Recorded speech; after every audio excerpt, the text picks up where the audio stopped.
HBCUs.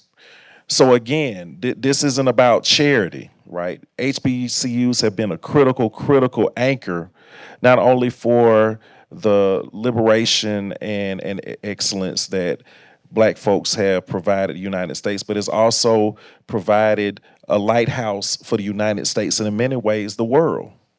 And so that is why it was really important when I was approached with this opportunity, because I think that HBCUs are not just an anchor and a lighthouse, I believe, for Black Americans, but I believe that they should be positioned to be a lighthouse for Black people around the world. And it has been historically, and we have to be more intentional about ensuring that.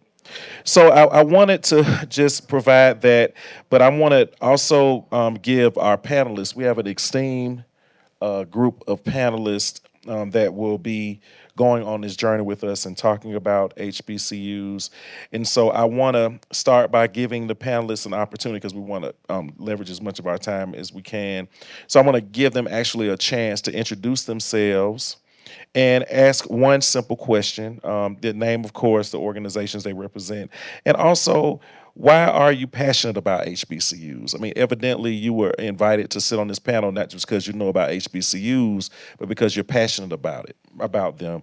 And so I want you to answer that question as well. So we'll start first with my extreme left, I guess you can say, on the panel, and my friend Todd Greene to start.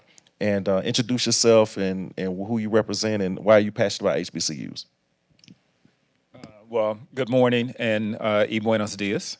Uh, I'm Todd Greene, and I'm a vice president at the Urban Institute. We're a think tank in Washington, D.C., and there I lead our work on workforce development and also have somewhat of a focus on higher education.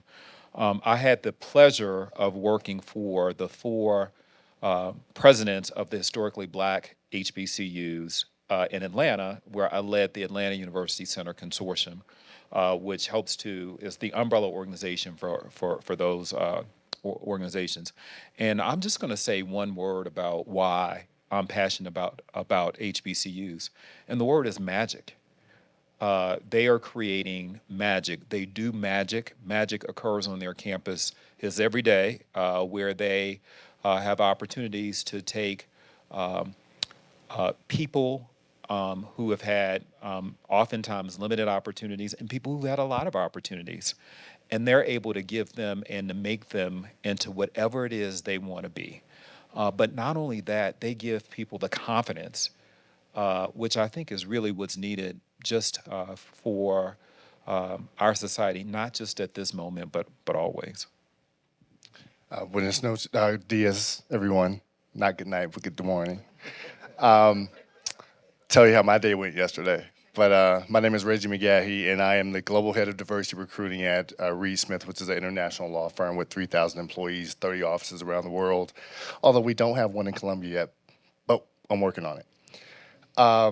But prior to that role, I served for 20 years at Howard University School of Law. And in that time, I helped create over 3,000 lawyers, mostly women, mostly African American, that are all over the world doing amazing things now. And the thing that I think is the word that I would say I hold close and dear about HBCUs is soul. And the reason why I say that is because I used to watch, and I would pay particular attention to our undergraduate students that came from PWIs, or majority Caucasian institutions. And I used to remark at how coming to an HBCU, coming to Howard, would change them. And what I mean by change them is that they were so used to being the only one in the room, or one of the few brown faces in the room, and they would come in so beat down and often dejected because they were so used to being alone, that the transformation that they would go through by being reminded that they weren't special. And what I meant by that is that, by being one of the few brown people in the room, you thought you were doing something unique. You thought you were smarter, brighter. You thought you were working harder. But then to be re-immersed and be reminded of your culture, to be surrounded by excellence and people who had different visions, different goals, different dreams, but then being brought together was very soul nurturing for them. And then they were so much better coming out of that. And I don't say that to put their experience on a pedestal, but that energized me every time because I think quite often our children are told to be good, we have to leave us. We have to prove to them that we're good enough. And I thought the thing that I love most about HBCUs is that we prove nothing to no one. We are who we are because we are excellence. And I think as we look to the future, what HBCUs have to do, and in some cases reimagine themselves so that we can survive, because we've lost so many HBCUs that we have to really put a strategic plan together so that not only do we continue to grow, but we thrive in the future. Good morning. Very well said. My name is Salah Goss, and I work at the intersection of technology and social impact. I've worked in the government, I've worked in philanthropy, I've worked in international development, and most recently in the private sector. So the way I think about this is kind of holistic in a sense in terms of different players in the ecosystem. But if I could answer the question why HBCUs are important, there's a million ways to answer that, and we can't do it justice. But the thing I'd just like to add is institutional importance and historic institutional importance. And what I mean by that, if we can go back just a little bit, is if we think about why HBCUs were formed after Reconstruction, it was about giving Black Americans a place where they can have a good economic trajectory, a place in society, and generate wealth. And the middle class in the U.S. Was made of three things, really. Be quick. It was the National Housing Act, Social Security, and the GI Bill. These are things that allowed people to buy their first home, to get educated, to have Social Security to provide for their future. Those three policy markers intentionally left out Black Americans. For example, Social Security, you couldn't take advantage of it, and Social Security is like a safety net in the US. If you were a porter or maid or worked in agriculture, that's like a lot of Black folks. I think 90% of the money that was given for home ownership was not given to Black people for home ownership. And the GI Bill, we know a lot of the Black soldiers came back and were not able to take advantage of that. I mention that because it's those kind of policy and institutional markers that HBCUs was a great response to. You had a place where you could get educated, where you could get a leg up, where you could have some holding into the private sector, even to have networks and jobs. What I would suggest to you is we are in that moment again where there is going to be policies and institutional dismantling and intention to build wealth and progress without Black Americans, if this less than 30 days is any kind of indication. And so I think in this moment, we need to teach people what good institutions look like and the importance of it when institutions are being literally dismantled before our eyes. So why are HBCUs important? They're important because they gave us a grounding and an imagining of what could happen before in response to policy, economic, and cultural pressures. We are in that again.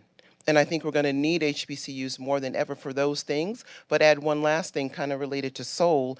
I think it needs to be a beacon and even symbolic and performative in the best way of what's possible. As things are being ripped down, we need to build it up. And we need to say institutions are not boring, they're important. And just how it was a stake in the ground before of what we could do and how we imagine forward and taking care of ourselves, I think it can be that again. It has to be that again as we go forward with even more pressure. Thank you. And I think, HBCUs have been beacons for our communities for many reasons. But I also think, in addition to those reasons, one of them is that it has been a beacon of dignity for Black folks in times where our humanity was constantly being questioned.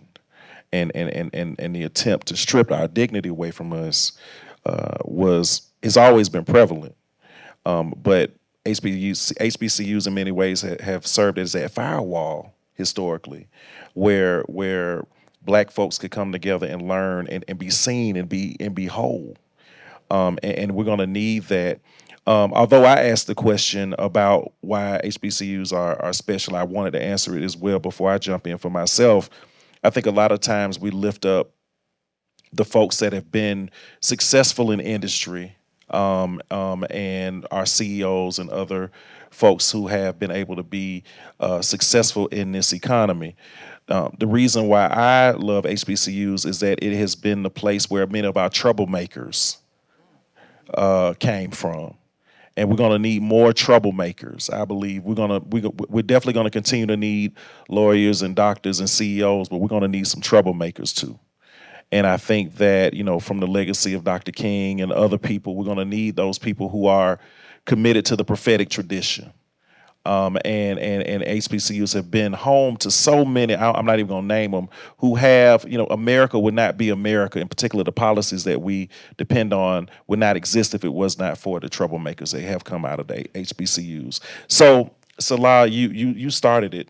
We talked about the importance of HBCUs in the past and all the great things that they provided, not only the Black community, but the world.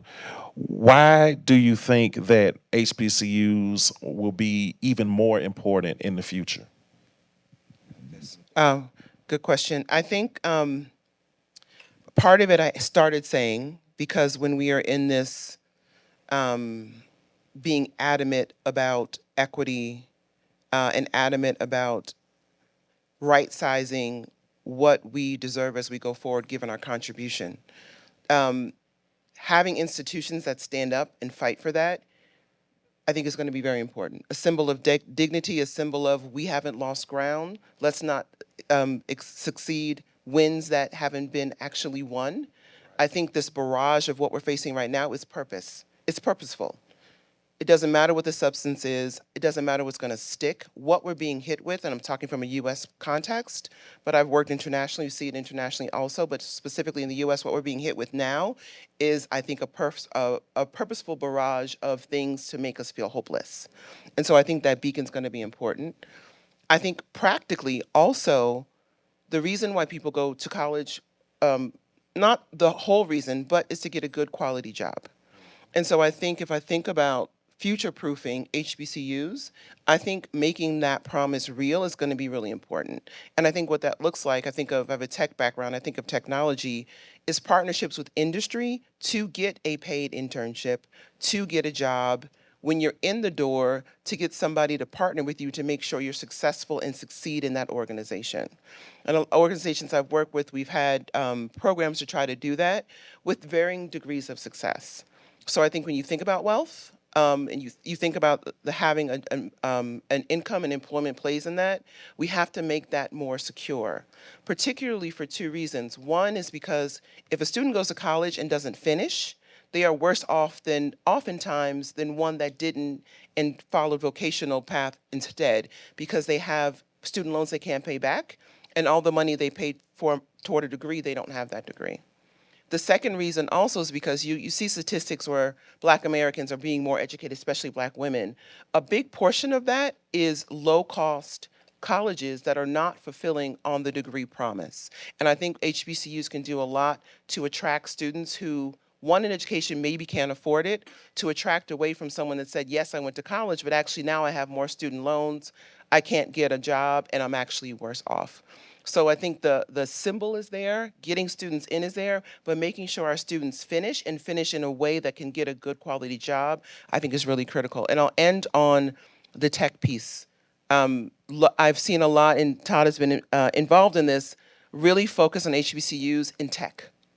And we hear AI all the time, every other word. You can't go to any conference without tripping over AI 16 million times.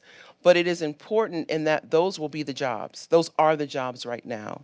We talk a lot about AI in terms of eliminating jobs. There are actually being jobs created as we speak that train AI models, that work in tech.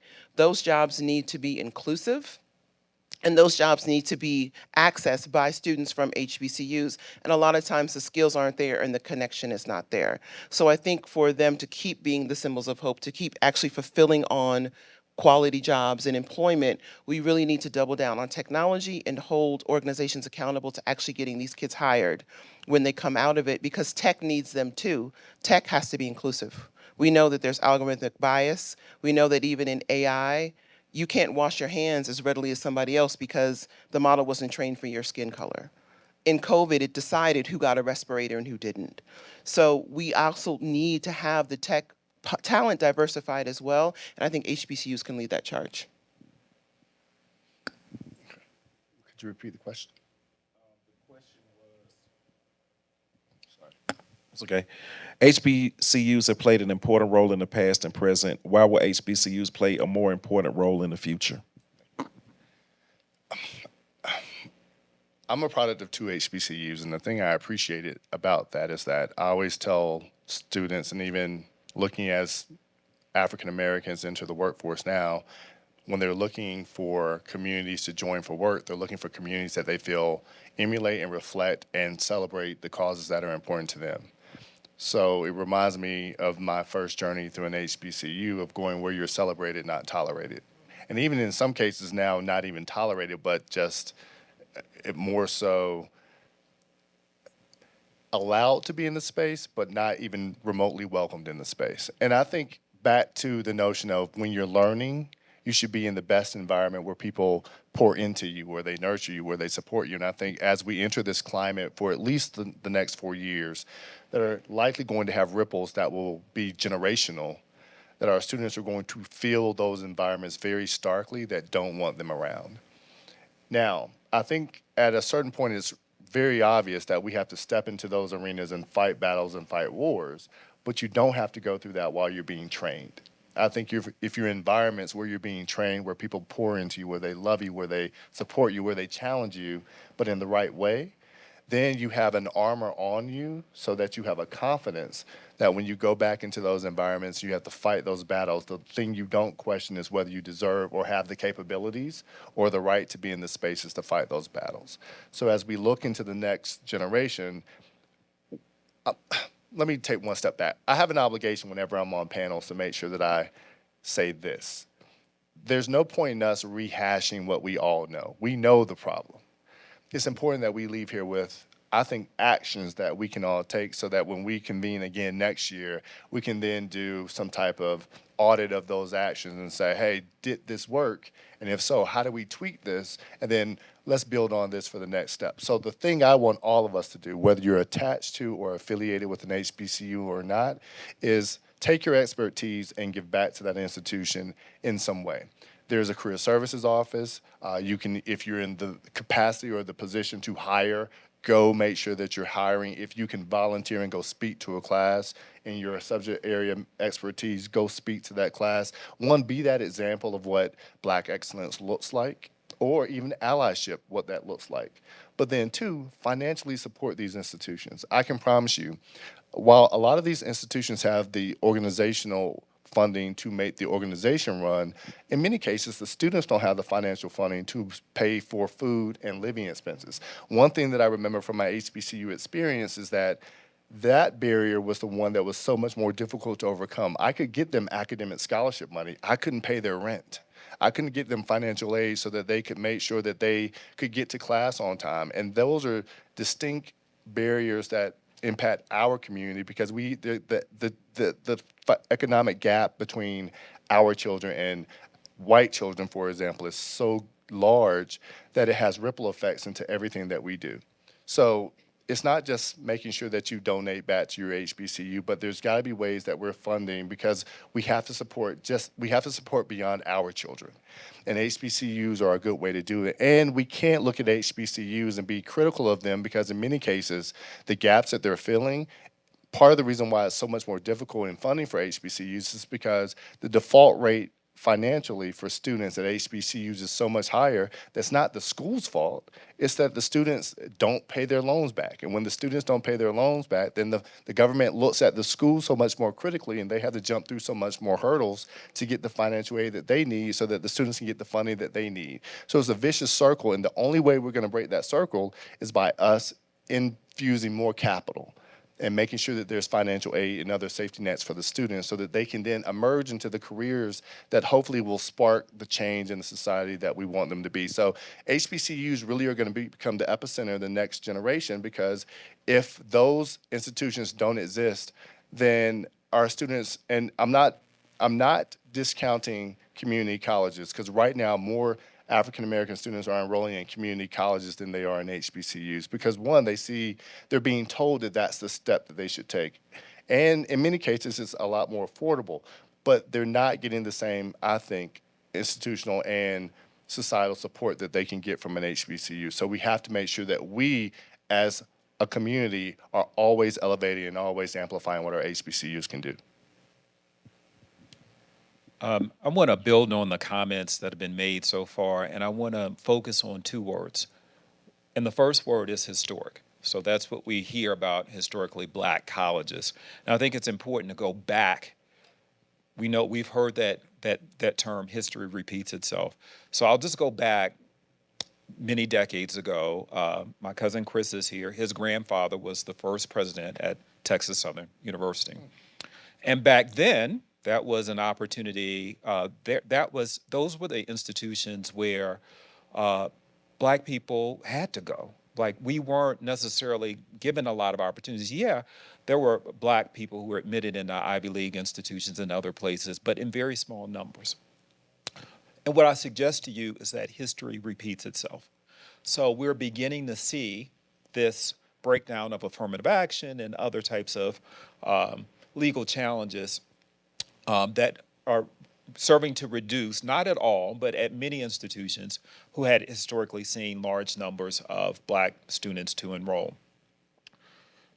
Now, I think black students should go to HBCUs because they should just go there. But the reality of it is that it's the way this world is shaped is that we have all types of institutions that are really providing opportunities, and we've got to look at when these doors close, how can HBCUs do the job they need to do? How can they be better equipped to support students on a bigger scale than what they might have done in the past? And this takes me to the future. Nathaniel opened up with a lot of statistics about HBCUs and how they produce a large number of people who are working in scientific fields with respect to PhDs, et cetera. And let me tell you why that matters and why it's so important that we support HBCUs in order and to continue in their range of excellence. So when we think about the diseases that impact our communities, well, where do you think that research is occurring primarily? So when we think about issues that impact our community around social work, like, where does that happen? When we think about issues when we think about small business and entrepreneurship and where that's really being taught and trained and honed, that occurs within our historically black colleges. And so I want to maybe leave with these words that I love what you said about looking for ways to support our institutions and strengthen them. And I just also want to say that whenever we have a panel about HBCUs, you always, I love what you always say. But what I also want to say is that of the 104, 107, however the number of HBCUs look very different. Some are community colleges, by the way. Some are technical colleges, some are vocational colleges, but they're all doing amazing things. And it's really important for us to remember that we need to support the Howards and the Spelmans and the Tuskegees and the FAMs. Those are all important. And these other institutions who may not necessarily get that level of support or recognition, they're also doing important work. And it's really about that. And then the very last point that I want to make about why we need to support HBCUs is that HBCUs were and are the cornerstones of our communities.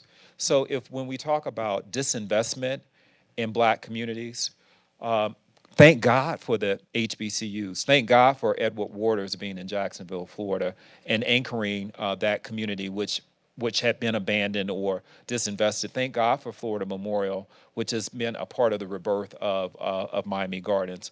So we've also got to think of these institutions as places that support the community. And every HBCU that I know or has had the opportunity to be involved, all have some sort of community outreach or component that supports their communities in meaningful ways. It's powerful, Todd. And also, I want to give Cordell credit for this as well, because I was just, it was so simple, but I'm definitely adding it to my lexicon in the way that I think about not just HBCUs, but for Black folks in general, we talk a lot about artificial intelligence. But for us, we also have to understand that our ancestral intelligence is just as important. And I think that HBCUs are the keepers of our ancestral intelligence. And especially during this time, it's going to be important and that is valuable. You just said it, Todd. Like, where do we go to learn about that history? Where do we learn? Where do we go to teach Black kids how to navigate white oppression? Where do we go where they can learn about people that can inspire them to be great lawyers and to be, so HBCUs are the keepers of our ancestral intelligence. And for us, that is just as important, in my opinion, as this conversation around artificial intelligence. So I just want to make sure I shared that. Yeah, please. I just want to add quickly, I think there's an opportunity when we think about the future, and I think we kind of implied it, but I want to say it out loud, is for HBCUs to be that node that connects us to the global majority, which is the Black population, right? So there are great exchange programs going on with HBCUs now on the continent in different countries.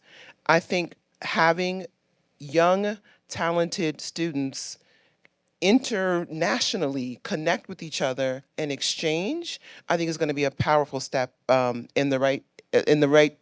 a powerful step in the right direction for the next generation. And so when you think about supporting HBCUs, think about how you get a student overseas. I'd be a different person if I wasn't able to study abroad, right? So having that connection and letting them see that other people look like them in Kenya, in Morocco, here, doing what they're doing, I think can be super powerful. And these institutions have really good exchange programs, but I'd be remiss if I didn't talk about the diasporic connection and the HBCU's ability to kind of lead that. That's right, and that's why I'm glad we're here.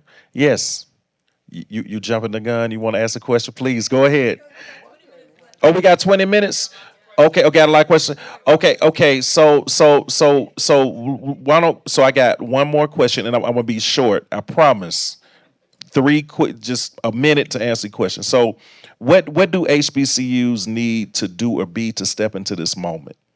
To be able to show up in the way that we need for them to show up right now. So just give me 60 seconds to a minute, and then we'll move to the audience. Todd, you want to start, Reggie? Yeah, go ahead and start. Well, the first thing is, and I say this, like, don't air your dirty laundry in the streets. We have some issues occasionally at our HBCUs. We have some things that we need to fix.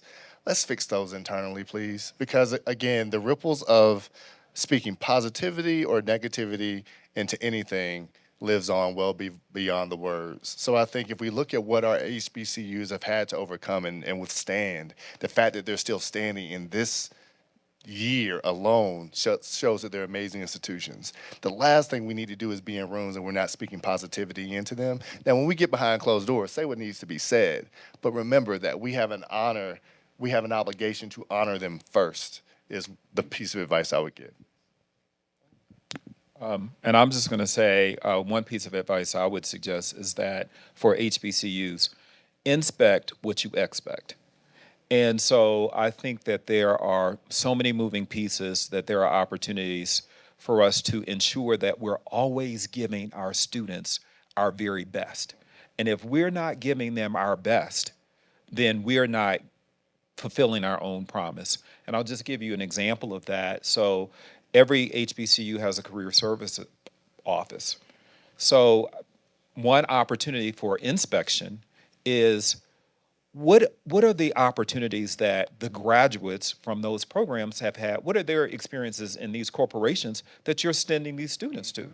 So if we find out that company X or corporation Y is really, they've been shitty to our graduates, that there are little opportunities for movement or advancement, why would we allow that company to continue to come to our place and waste our students' time and send them to these jobs that are going to be no good for them? I use that as an example, but I think measurement, I'm a data person, but measurement, data, and evaluation is something that I think we need to get stronger on.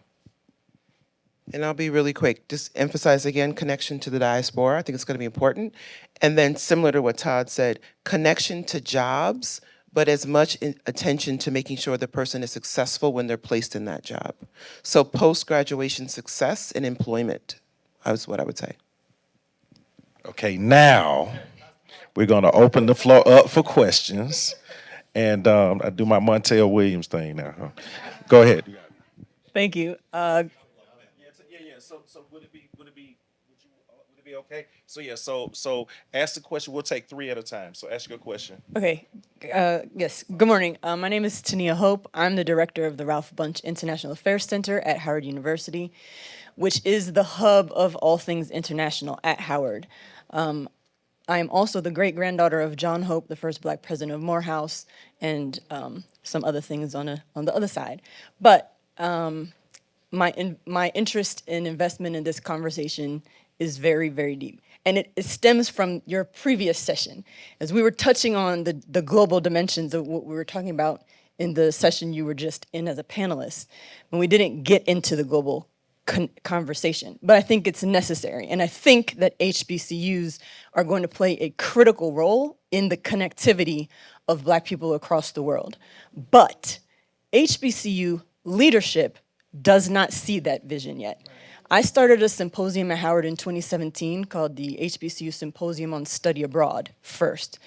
And we do it every other year. This year will be the next installment of it. But it has now grown to an HBCU Symposium on Internationalization because study abroad is just a small piece of the puzzle. You have curriculum internationalization, you have research collaboration internationally. There's all kinds of aspects of the internationalization process that people don't see. They see the study abroad piece because it's the sexy, tangible, measurable part of internationalization, but they don't often see the other parts.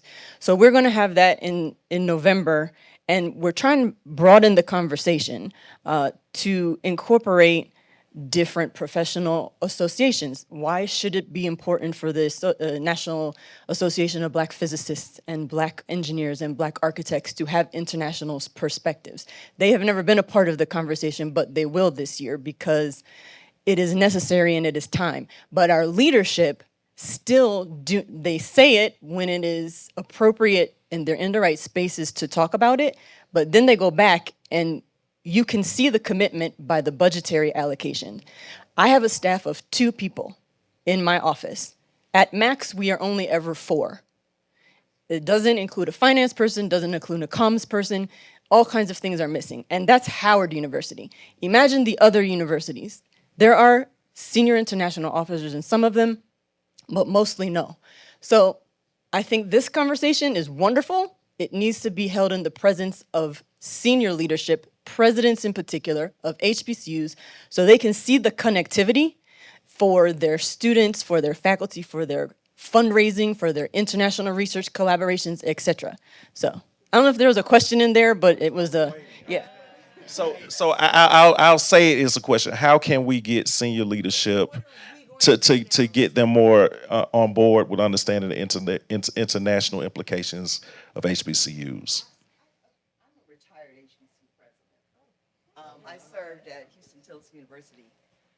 I served at Houston-Tilson University in Austin, Texas for 7 years and have a turnaround story. I'm president emeritus from there. And it's a very difficult job. It's a very difficult job. I believe that HBCUs are punished for the population that they serve.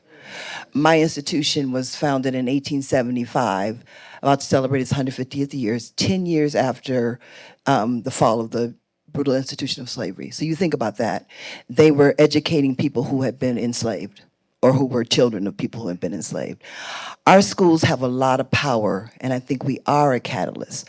I believe that we can be our own worst enemy sometimes because you are stretched so thin where leaders do have innovation and vision, but then the reality of it is the pie is only so big. And when I say we're punished for the population we serve, the reason I say that is because our students need financial support. They need all kinds of support, and those things require resources.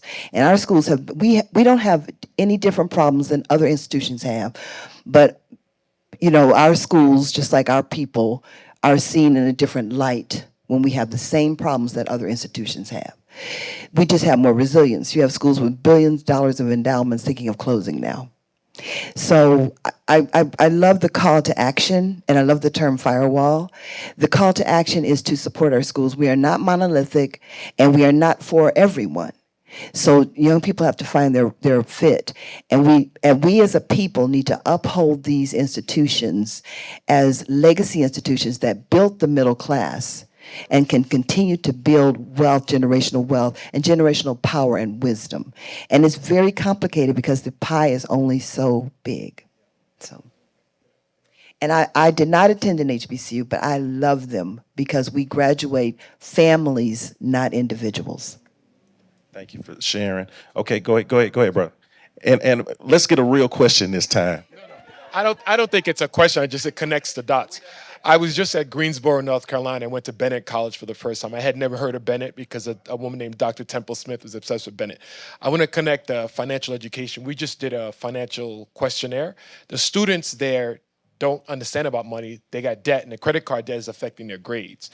So I just think some of it is financial education, but I think some people in the Northeast, we only know the schools and promote the same schools. It's Howard Morehouse, and the companies that want to help out, they don't know about the Bennett. So I just figure out how do we get the word out for everything else. So it's not a question, but I just want to keep the dialogue going. I have a question.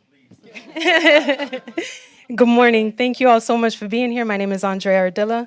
I went to Howard University. I live here in Medellin right now. I've been here for the past 4 years. And I've been building within the Afro-Colombian community.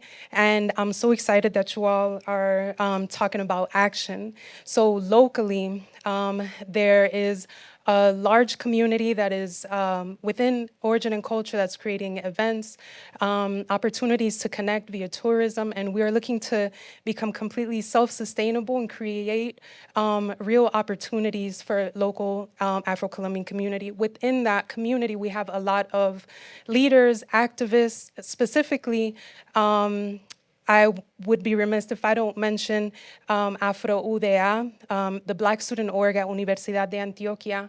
They recently led a 43-day protest, a sleep-in, demanding books with Black authors that they don't have access to at the university. They don't have space. As Origin and Culture, we hosted Howard University last year and are about to host them again 2 weeks from now for its spring break. And we see the impact, first of all, that Howard has been able to pour into Origin and Culture and our community. And going beyond that, and it's a twofold thing, not just for the HBCU student, but also for the Afro-Colombian leaders in our community, how much they gain from these types of connections. The students at Universidad de Antioquia Afro UDA are still looking for resources, trying to figure out how to connect for them to be able to research. And I'd like to know what recommendations here. I'm also going to meet with them and Dr. Hope on Sunday morning, if anybody else is interested. Because unfortunately, they don't have access to this space, right? So for me, it is important to lift their voice and try to have a conversation of how we can make these connections to also impact local Black student organizations and community as well. So anybody interested in making sure that we connect these young leaders to resources and also more than that, really, in my opinion, please reach out. Any other, yes. Question. Well, I do have a real question that I wrote down too. I half wrote it down. Hi everyone, I'm Chantal Haley. I'm a graduate from Howard, and I currently I'm currently a professor at University of Texas at Austin. Now my question is, I'm gonna go straight to it, right? That we talked about the hope, the joy, the desires, the soul, the institutional memory, all of these things that exist at our HBCUs, in which I'm a product of, and I love it.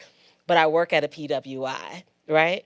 And many of us, whether it's an educational institution or a nonprofit or a corporation, work in PWIs. And my question is, what are lessons that we can gain as Black people in these predominantly white spaces what are lessons that we can learn from HBCUs that we can then enact within these PWI spaces, especially given the statistics that you just gave around how many of us go from HBCUs into prominent positions in PWIs.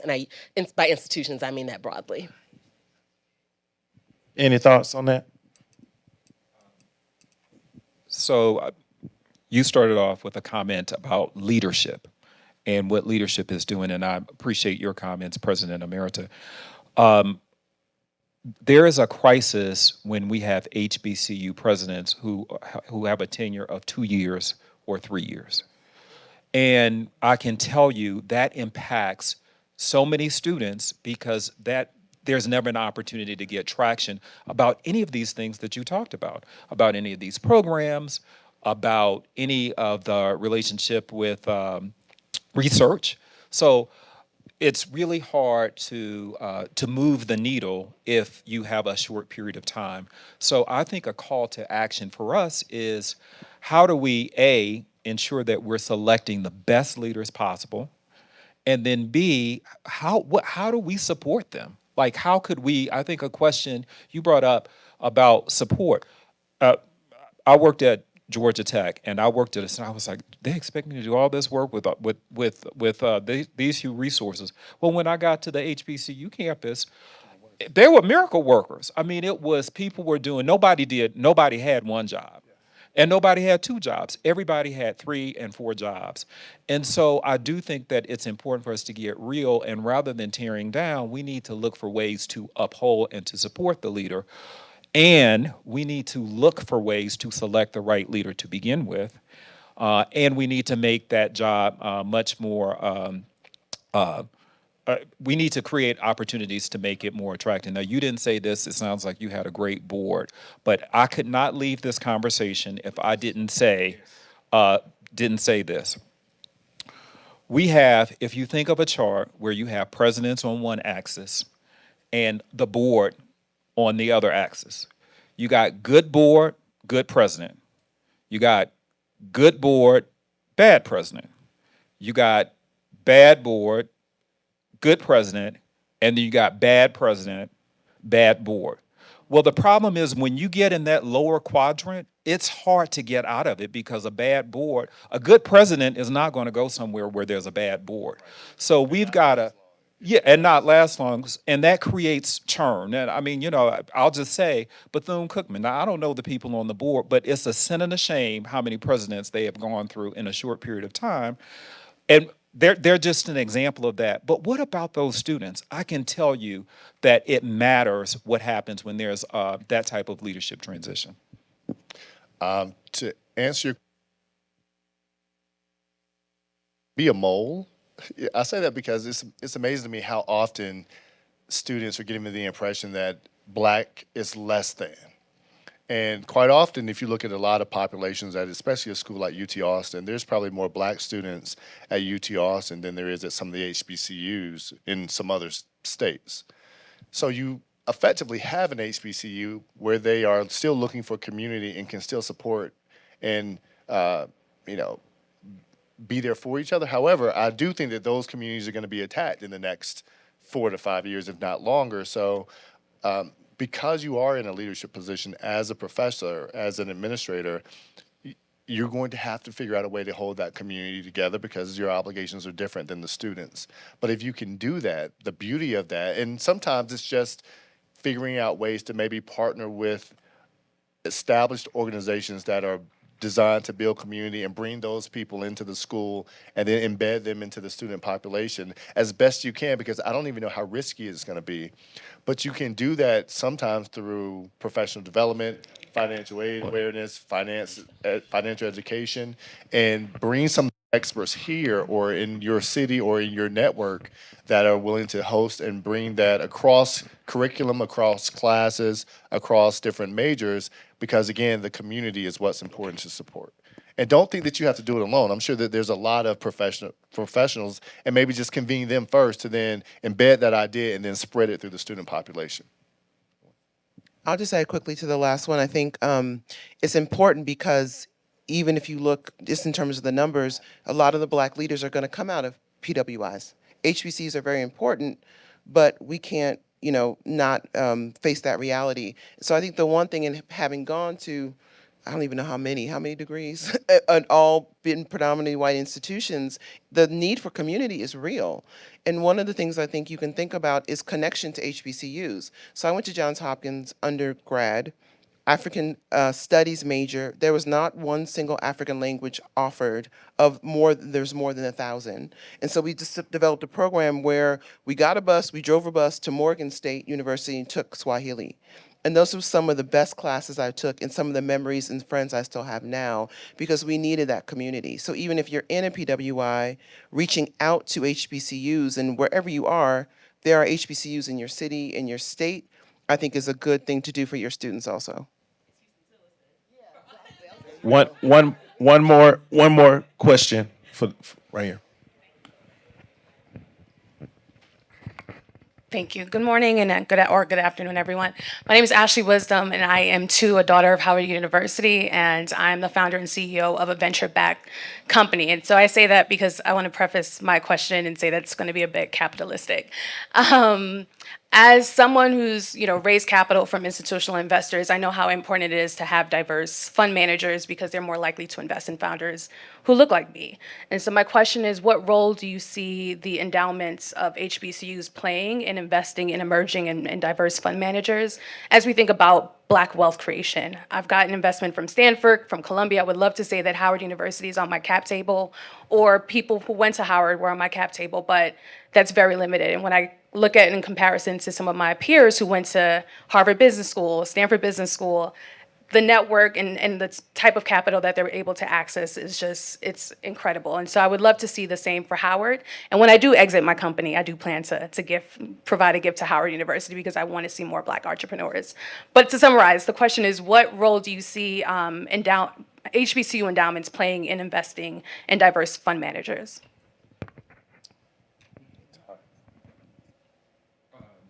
So I don't want to speak on behalf of any of the presidents that for whom I worked, but I'll just say that endowment is a big deal. It's a big issue, and I'll just also say that you may not have a lot. You talked about risk, and I think the risk tolerance at an HBCU and what you have to do with that money. So there's only so much that's spending off the endowment anyway, and you need every bit of that in order to make that school operate. So I'd like to say that HBCUs should be playing more in that space. I just think that it's just going to be a challenge based upon just the financial realities about where they are, because Harvard can afford to lose. If they lost 1%, their endowment is still larger than the GDP of most countries. So I think that there are ways that HBCUs can contribute, but it may not necessarily make sense with the endowment. I would agree. I was fortunate to be on Howard's board while I was there, and the obligations are there, and then the risk tolerance is low, and maybe the approach is figuring out a way to show them how it's mitigating risk or dissipating that risk over extended periods of time. And I think, and also understanding that in the progressive step of funding, HBCUs are still trying to establish themselves, much less help establish other people. And the leveraged opportunity in the end may be great if it pays off, but what if it doesn't? And it's not just that the HBCU is using funds to keep the doors open. They're using funds so that not only are they looking at operational expenses, but then it's given that it's going to provide a security so that others invest in them. Because a lot of times when corporate donors are coming to the HBCUs, they're looking and saying, well, what is your endowment? What's your alumni give back rate? What type of economic vehicles are you creating? So too much risk is going to make the donors also be afraid to come to them. So I think it's understanding that they're in a tenuous position of balance. And they're still about, in many cases, what would you say is a good safe dollar amount for an HBCU? I'm sure it's relative to size, but think about how many HBCUs have, a $100 million endowment? There's not that many. So we have a long way to go before they can start giving out money or supporting others. So I would say be patient, but don't give up on them, and keep bringing creative and exciting ideas, because eventually some will be able to take advantage of it, and then that will spur others, and then hopefully they'll invest in some other schools as well because they'll have endowments that will allow that to happen. And also, too, from an advocacy perspective, I mean, I think that your question also provides a great, if we decide to be troublemakers one day, I think provides a great opportunity for us in that, just recently, the Department of Education did research and showed that many, many states where HBCUs reside have not been providing the type of investments to the HBCUs as they were the predominantly white institutions. I mean, and I'm not talking about 5 or 10 million. I'm talking about hundreds of millions of dollars that were not invested from states. Is there an advocacy opportunity to actually leverage that as a reparative opportunity, a reparations opportunity, where some of those dollars could actually be used in the way that you're talking about? But closed mouths don't get fed. I just think that we've kind of professionalized our way into a corner right now because we're asking for something that we are owed.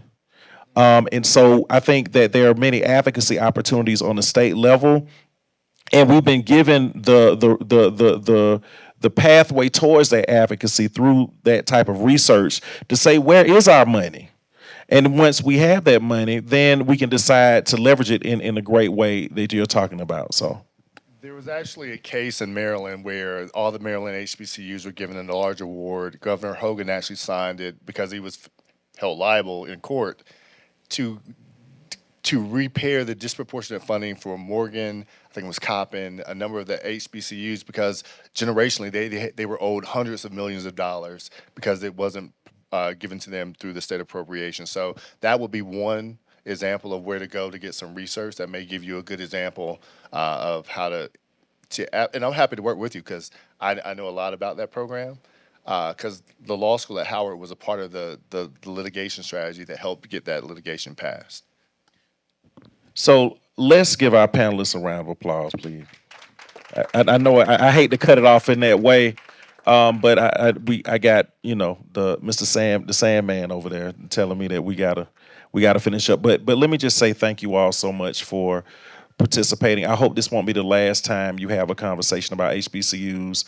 Get involved and at least write a check. Write a check. We talk about Howard and Morehouse, but one of my parts of my heart is at Morris Brown, in Atlanta, which is a very important school. It always has been a great important school in Atlanta in particular. But thank you all for participating. Find a way to engage in HBCUs and continue to support them because they're going to be needed in the future now more than ever before. Thank you. Thank you.